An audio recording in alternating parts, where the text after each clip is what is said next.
Les événements du monde, la situation économique globale et la violence réclament une plus grande recherche de la paix et la fin des conflits qui ensanglantent de nombreuses régions de la planète.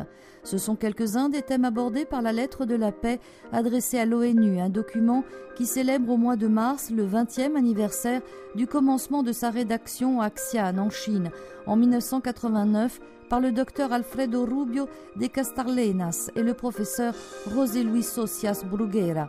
Cette lettre est le fruit de centaines de réunions de dialogue et d'études en Amérique et en Europe. Elle comprend une introduction, 10 paragraphes et une conclusion. Un post-scriptum indique quelques principes sur lesquels il est possible de fonder une paix solide et authentique. La lettre est actuellement disponible en 19 langues à l'adresse cartadelapaz.org. Selon le philosophe catalan Francesco Torralba, professeur à l'université Ramon Llull de Barcelone, cette lettre invite à la réconciliation. Las tensiones que en el pasado se convirtieron en conflicto y que de algún modo todavía.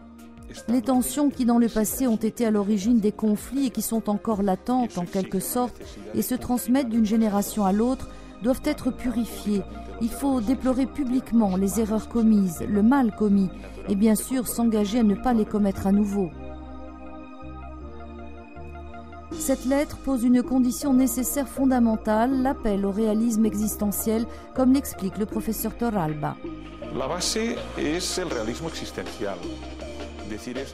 Le fondement de tout est le réalisme existentiel. Pour beaucoup, il s'agit de quelque chose qui est très loin de leur ordre mental.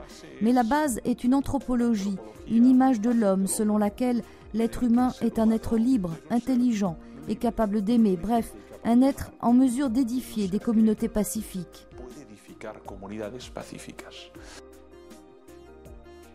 Lors de la diffusion dans le monde de la lettre de la paix, des témoignages et commentaires de personnalités, représentants d'institutions, intellectuels, hommes politiques et artistes ont été recueillis. La lettre a été présentée en diverses occasions au siège des Nations Unies à New York et diffusée dans plus de 80 pays.